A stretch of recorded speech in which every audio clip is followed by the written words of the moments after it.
Greetings, everyone, and welcome to the second episode of this Notting Hill Carnival series. My name is Linnea, and you are tuned into the Feminine Mind. And I'd like to thank everyone, first and foremost, who tuned into yesterday's video. I know it was very impromptu, and who had those of you who have been watching the replay. And in this video, I'm going to speak about Notting Hill Carnival, but from a completely different perspective. Okay. In yesterday's video, we were really talking about some of the historical factors linked to the carnival, what happened this year. But in this video, I specifically want to speak about my experiences that I've had trading in the carnival, and also to speak about with you, if that's okay. Let me just check. Yeah, some ways that people can make money, will make money, and have historically made money in the carnival. So yesterday I did mention that Notting Hill Carnival has been around since 1966, okay? And it is essentially a carnival that reflects all of the diverse islands and cultures from the Caribbean. And it has been a part of, British history for, longer than most of us have actually been alive. So it's good to bear that in mind. Now, I went to Carnival. I don't think it was the first time, but I was born in the UK and raised in Jamaica. So my mother told me that I went to Carnival when I was really young, but I don't recall it. So when I came to the UK in my teens, in the late 90s, I remember going to like the first carnivals, at 14, 15. And that's when I was really like shocked because I was so used to Jamaican culture, the distinctions that I listed yesterday. So please make sure I'm going to link the first video. Let's talk about carnival here. Okay, I'll go back and link it because I did explain that there is something very unique about the carnival, and it is made up, in my view, it has always been made of two components. One component is the fact that you have a stream, a procession of floats going all the way around these West London neighborhoods they're adjoining. So it starts in Ladbroke Grove up by Kensal Road. It goes around to Westbourne Grove, Westbourne Park. I don't know what area's down there, but it goes down maybe Lancaster Gate, you understand? Comes around Notting Hill, goes down the main road of Ladbroke Grove, up again towards the Sainsbury's. So this is a massive route, okay? Many miles. And then within the center of this carnival, you have a lot of sound systems, you have entertainment stages, you also have like foods, jerk this, jerk that, lots of roast corns and very stereotypical Caribbean foods you're going to find in the carnival, right? And also, I did see a lot of Trinidadian food. This year, I even saw Ethiopian stalls, etc. So, when I first came as a teen, I was just totally immersed in it. My sister lived in Latimer Road, which is right behind one of the adjoining areas on the route. So I just woke up, went and met my friend, and spent 2 days literally just out there. Okay. And then I remember going for quite a few years, and every year it evolved. But it wasn't until I had my daughter, I think she was about two, one or two, I think she was two. And Carnival always follows my birthday. So, like a week or a week and a half after my birthday, it's usually Carnival. And I remember that Carnival was coming up. My birthday had just passed. My mother had given me some money, and I got some news from my partner that we'd had some type of economic issue coming up that we weren't expecting. And I was like, okay, so I can either just use this money, and buy regular stuff, or I can flip this money. And the reason why I had the idea to flip the money in the carnival is because prior to having my daughter, I had lived in West London. I had met lots of people who were Jamaicans who live in West London, which was really good for me because sometimes coming from Jamaica and living in the UK, depending on the area that you're in, you can feel quite isolated from your culture. So thankfully, like in Harlesden, Wilson, Kilburn, ends, I met Shepherd's Bush, all these areas. I met lots of Jamaicans. And I had met a friend whose mother literally had her own stall at the carnival. And one year I went to carnival. Her name is Landa. And I saw her. She was selling jerk chicken, fried fish, everything, right? Rice and peas, everything. And she was saying, Linnea, how you there carnival and you're not sell? You understand? I remember that. By the following year, I was like, you know what? I personally have two lineages in my family, and one of the sides of my family, they are very much buying and selling people. There's a history, do you get what I'm saying? Of my ancestors, even from downtown Kingston, they always had a stall, various places. Many of my ancestors living and passed on raised their children buying and selling. So for me, as a Jamaican, it is a big part of my personal culture. You know, my father had a restaurant in Mandeville. My mother had her own clothes shop where she would sew her own. So it was always like making and selling or buying and selling. So I decided that this year I was going to test it. So I went to a wholesale that is in, it was initially in Liverpool Street, but since then it's moved into like a further region, like a wholesale, we call them like a industrial park. Okay. So I went there and I think I purchased like £60. Like, you have to remember, this was a long time ago. This was like 2003. I feel like it was 2003, literally. And I bought £60 worth of whistles and horns. Okay. So I didn't go in like, okay, I'm going to set up a stall. I started very small. And I wish I could show you, like, I put this flag here because clearly you don't know, say. You don't know, say, I have a rep for my island. But it was red, gold, and green. It wasn't even Jamaican. It was red, gold, and green because I felt that that was very a unifying set of colors that every island could relate to. Obviously, you do have some islands like Grenada that do have red, gold, and green, and other ones. But for me, coming from a Rasta background, it was like a unifying thing, right? So lots of packs of silver whistles, and the strings are sold separately. So you have to do the maths. Then you get the horns, and they come like as a big. How do they come? I think they come wrapped in plastic. You could get the plain horns, so like neon colors, pink, green, whatever. And then you could also get the red, gold, and green horns. But try and know that the red, gold, and green horns, they would sell for more. They would cost more to buy, so I would sell them for more, right? So I went and got all my stuff. And I remember from the very first day, because I always loved carnival. It's so me, but I knew this was going to be a different experience because one, I would have to go to carnival with all of my stock.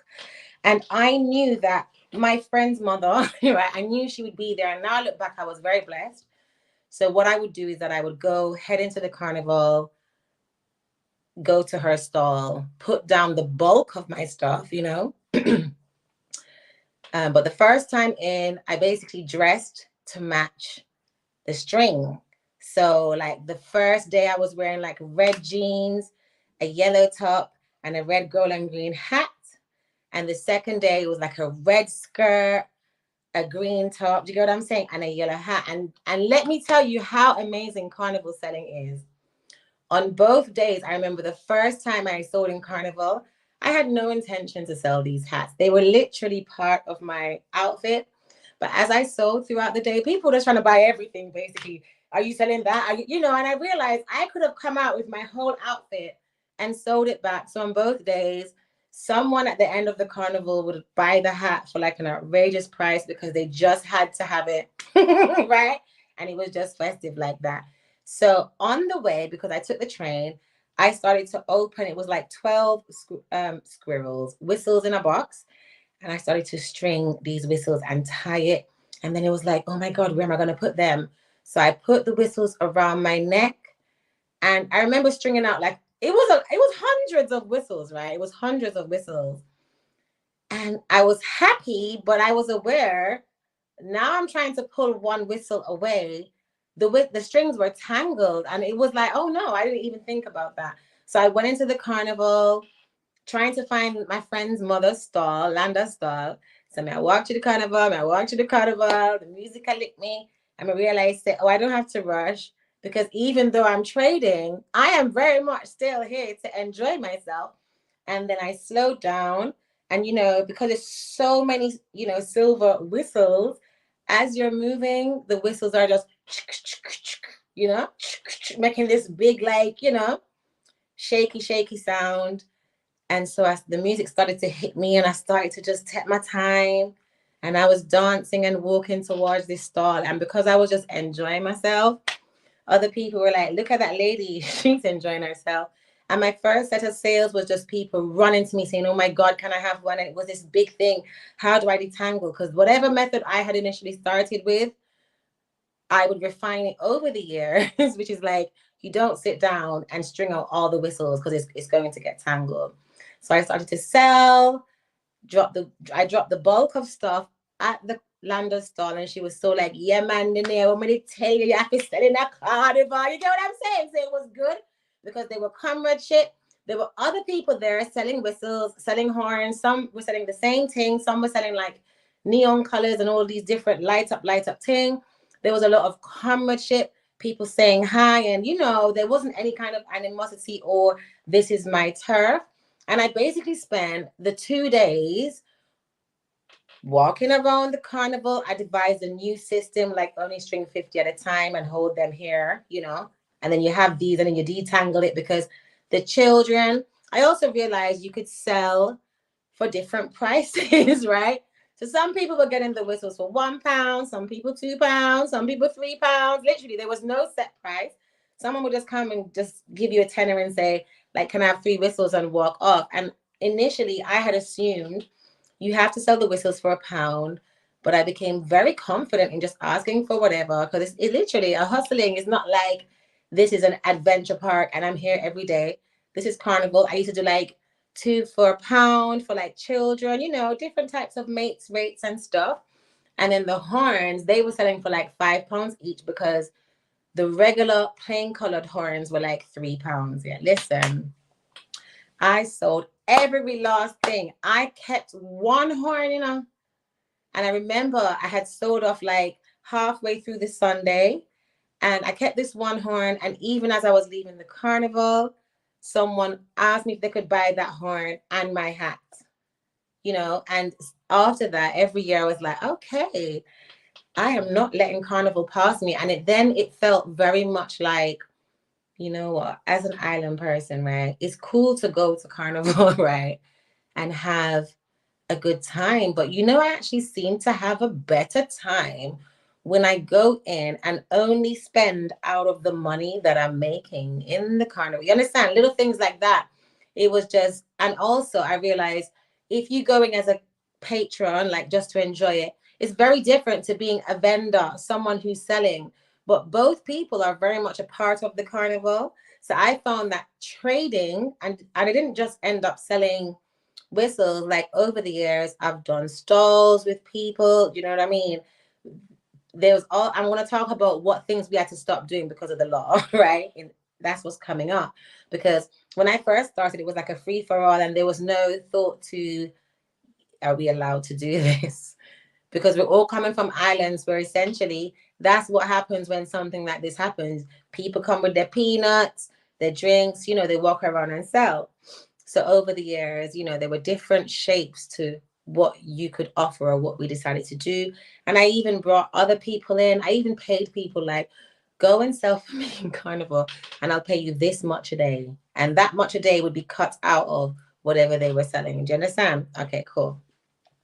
Now, this is a very walk up and down kind of role. You're not going to do very well if you just sit in one part of the carnival, but there are certain parts of the carnival that you can do very well just standing because they're entrances. So like off the Harrow Road, coming in through Kensal Road, that kind of way, and different pockets, Westbourne Grove. There's certain areas where people just stand up and sell. But obviously, you have many different types of things on sale at the carnival. And one of the most popular things that the regular person, so like not necessarily an institution, because you have to remember institutions can move differently. But one of the most popular things that my Caribbean auntie would just, decide to do is she would rent a stall. She would pay the council a significant, heavy, heavy fee We're talking about thousands and thousands and thousands of pounds, seriously, for 2 days. And then she'd bring her jerk pan and she'd have a range of Caribbean meals and drinks, you get what I'm saying, on sale. So this is something that I think you may need to have like a health and safety certificate. You know how England is, like a food handling certificate, things like that. But in essence, if you wanted to sell food in the carnival, you have 12 months, okay? And it's not a lot of things. The most important investment that you will make, separate, the most important, the highest investment would literally be to pay for the stall. But you would have to find your equipment, you'd have to have some stuff, you understand? But the reason why people do it, even though it's a massive investment, is because of the high numbers, the almost 2 million people that come into Carnival, this is now a great way to earn by essentially being yourself. Most people are just cooking things that they've been cooking in their house since they were born. Do you know what I mean? Some patty, some dumplings, some fried chicken, some roti, some bus up shot. I saw all of these things, and I even saw other cultures. I saw boneless roti, boneless jerk wings, all different kind of things, right? So that is one thing. Now, another thing that obviously is very big in the carnival is alcohol. But obviously, if you're selling alcohol, you would need some type of additional paperwork and validation because you probably will need a liquor license. Now, separate to that, before I go into the other areas where you can earn, I want to say this. When I first started to sell in the yo, you know, some me never thought this story. Listen, when I first started to sell in the carnival, that same year, my mother's friend also did it. And he got arrested. And we were in shock because we had assumed, you know, this is just something you can do. But apparently, you are supposed to have, especially if you're mobile and you're planning to walk around and sell any item, specifically a non alcoholic item, right? You are supposed to have a peddler's license. Okay. So this is something that you can look for well in advance. You have 12 months. If you wanted to do something where you're selling mobile, something non alcoholic, you can get a peddler's license because obviously, as time has evolved, I must be honest, I saw some sellers on the entrances, but I didn't see a lot of people on foot, but then I didn't go everywhere. Okay. If you get a peddler's license and you are stopped by any governing body in regards to your trading, you know, do you have the ability to trade or the liberty to trade? If you show that peddler's license, you're good. And obviously, those people who have registered stalls, they're registered, so they're also good. Another loophole that I've been observing, one way that you can get around not paying the council, right? And you can correct me if I'm wrong in the comments for anyone who's here or who comes back, is if your property is on one of these streets and you can literally, I saw a lot of people, this is their wall, and right in front, like this is the house, this is the yard area, this is the wall, this is the road. And right, but as long as it's behind the wall, they're selling food, they're selling drinks. So it is worth seeing if you know anyone in the area who lives on any road. It doesn't even have to be on route because there are many, many roads in Carnival. Do you get what I'm saying? That don't have floats. The whole intersection, okay, and all of the route. So some people, if they live on the ground level, for example, they sell. And another really interesting, I only ever saw this in England, man, because the people that put on Carnival, right? And I don't mean the African Caribbean societies that bring this together, those who seek to govern it, and specifically, I keep saying Kensington and Chelsea because that is the governing council. And when I say council, if you're from Jamaica and you're not sure what that is, or from America, imagine the parishes of Jamaica. You have the 14 parishes in England. In every main region, like London, for example, is made up of smaller boroughs. Yeah, borough and parish is almost the same thing, and each borough has their own council. That's the government head that is responsible for everything. And so the government head, and it's so funny because Kensington and Chelsea is always looked at as, well, it was looked at as the Queen's Borough because she was alive, right? So maybe it's called the King's Borough now. So it's funny that something so Caribbean, so raw, literally was birthed in the Kingsborough, in the Queensborough. So when you're having a stall, you need to go to the governing body of this borough or whatever borough is connected to what you're doing. And then you can get permission. And I don't think everyone gets it. They may have like, okay, we're going to allow this amount of stalls this year. And then you apply. So anyway, another interesting way that people earn in Notting Hill Carnival is through renting their bathrooms. Again, for those people who live not only en route, but in any significant roads, they'll just come out with this big sign, clean bathroom. And they will say like £5, for example, £3, £5, £6. And what I have known to happen, as I've lived in Ladbroke Grove before, is people will allow all these people to come in. They may make anywhere between £2,000 to £3,000, and they'll use a portion of that and just clean everything out, new toilets, everything. Some people just paint it out, but some people just got out the bathroom. Now, this specific earning idea is only for someone who wants to let people into their house, but also it's only for people who live in this area. There are other things that you can do. Specifically, I saw people now. I know these people didn't have a license, so I have to clarify that. But I saw some young girl selling rum punch. Like how Capri Sun is, but it had a little lid and you could look straight through it, and it was like three for £15. And when I started to sell whistles and horns, I saw people with like Guinness or some beer in a bucket with ice. They would just chill it and they would sell it. Now I'm sure these people, there's some licensing stuff, but I'm still throwing everything out because you might have access to that. You understand what I mean? You might have access to a bar on a float. A lot of the floats, they come with their own bars, so you may be able to actually find ways to sell things that include alcohol. And if you are interested, just look it up and do your own personal research. The other things that are sold at Carnival are traditional without stalls. I saw people like selling coconuts, setting up. You buy the coconuts from this wholesale place in London, right? You set up, you chop the only put the coconut in, people buy the coconuts for outrageous prices. Like most people would never buy a coconut for that price. The same with sugarcane. But the reason why this is happening is because it's the novelty of it. Carnival isn't just about Caribbean music, it's also about Caribbean food.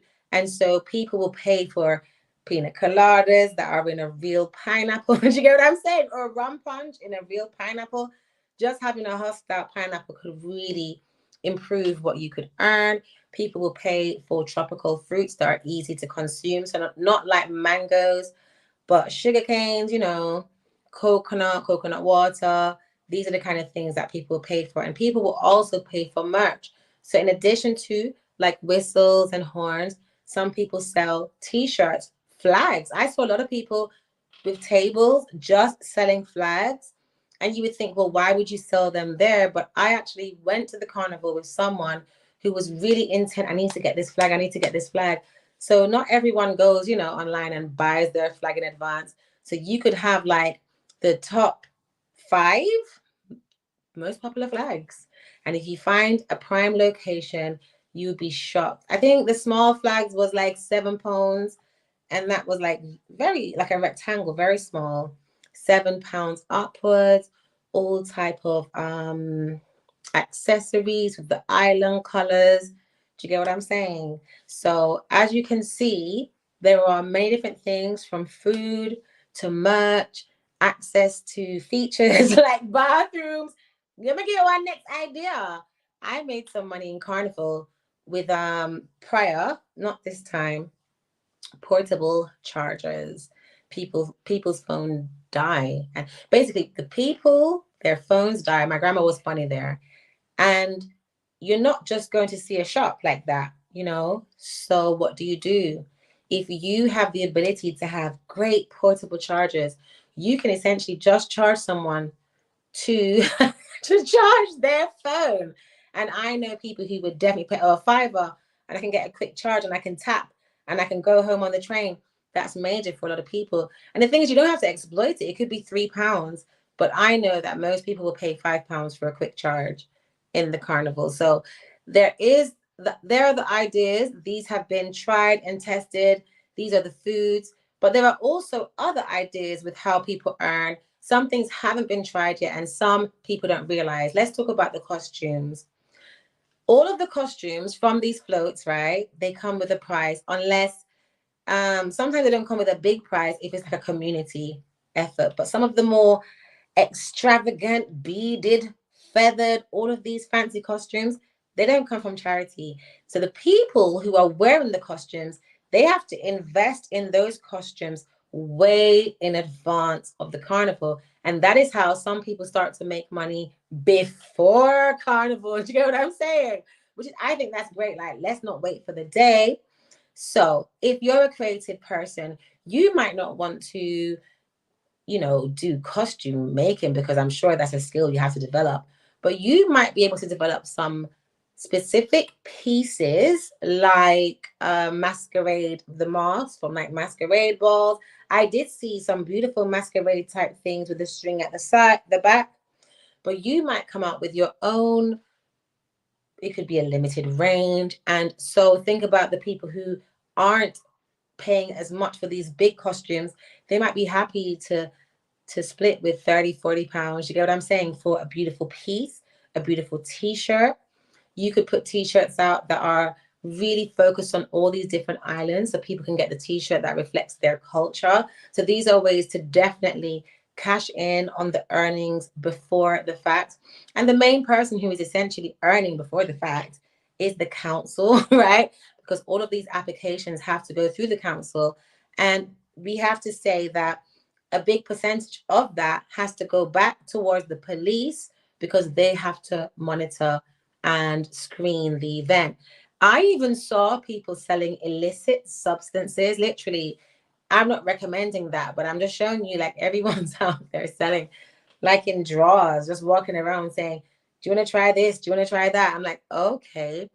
I've been to Carnival before where I've bought like 3 pick and mix surprise gifts for £5. Literally, like literally. And I'm like, okay, can I try again?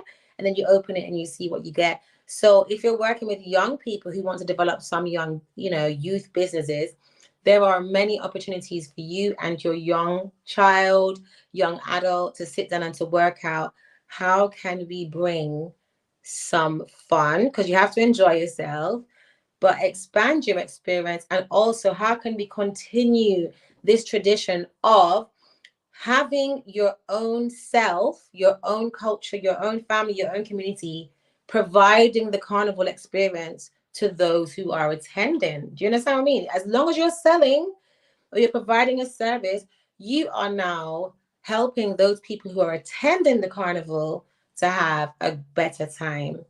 Okay, so I'm just thinking, is that all when it comes to the earning? I think so. I don't know, like the sound systems, I know they register.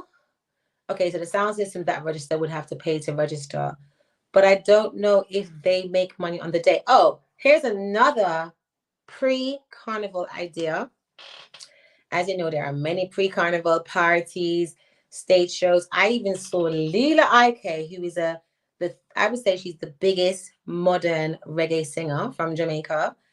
She came all the way from Jamaica and set up her own pre-carnival party, right? And she had her own show and she performed.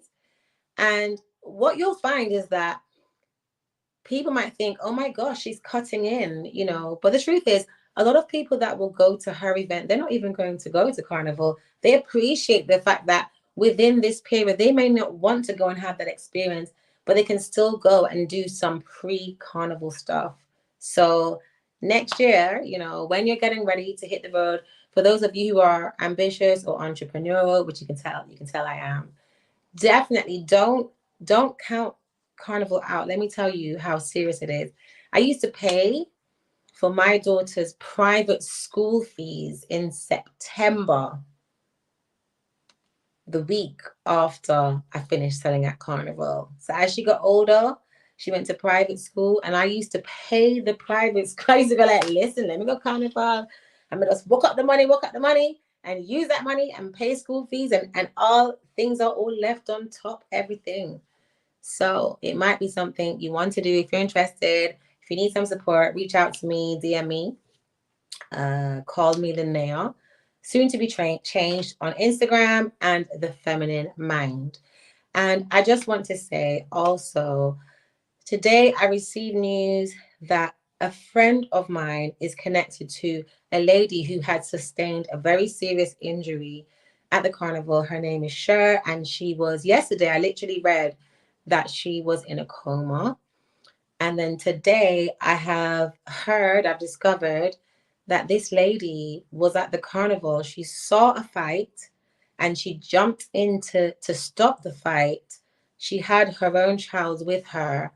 And as a result, she received an attack that sadly today resulted with her losing her life to those injuries. So I do want to send some, respect and condolences to her family, to all of her community who are definitely affected. And then there was another man who was apparently he's a Swedish chef.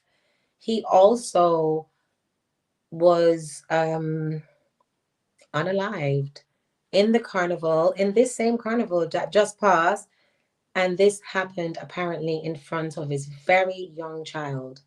And so it wasn't my intention, but as these fatalities are being highlighted, it would only be right while I'm doing this series about Notting Hill Carnival to speak about it within the context of crime, see if it's something that can be avoided or if it's a thing where due to the sheer numbers that turn up on that day, it's very likely that a certain percentage might lead to some type of, physical issue.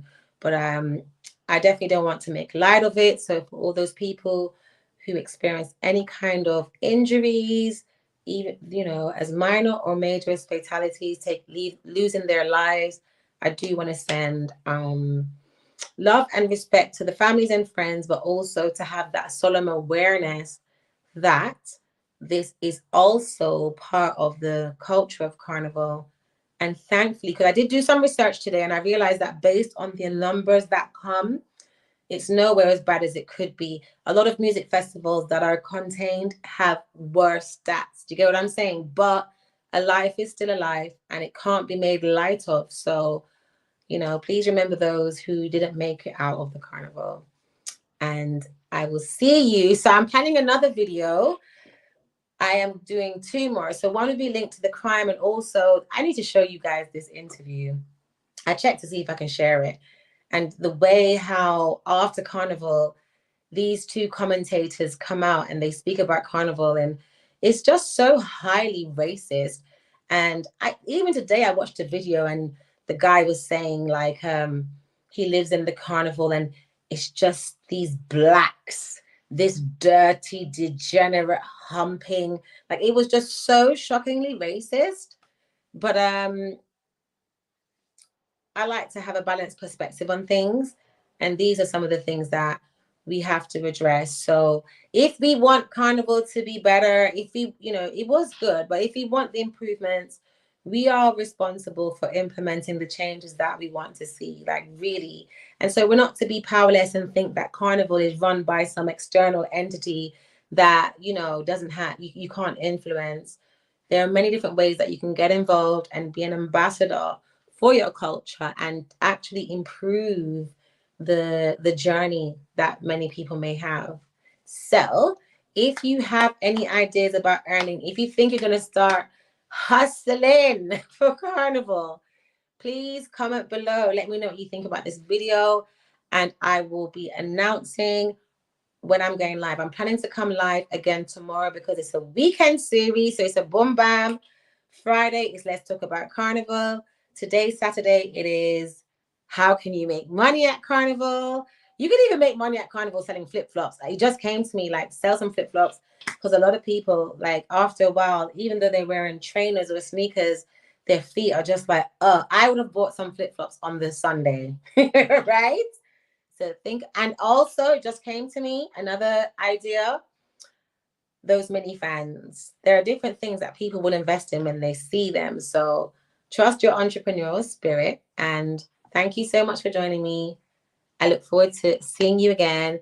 Please make some space in your schedule for next week, Wednesday and Friday, when I will be coming live. Totally different subjects, guests coming in, all of it. And I shall see you next time. Whatever you're doing, wherever you are, take care of yourself. And as the old timers would say, walk good.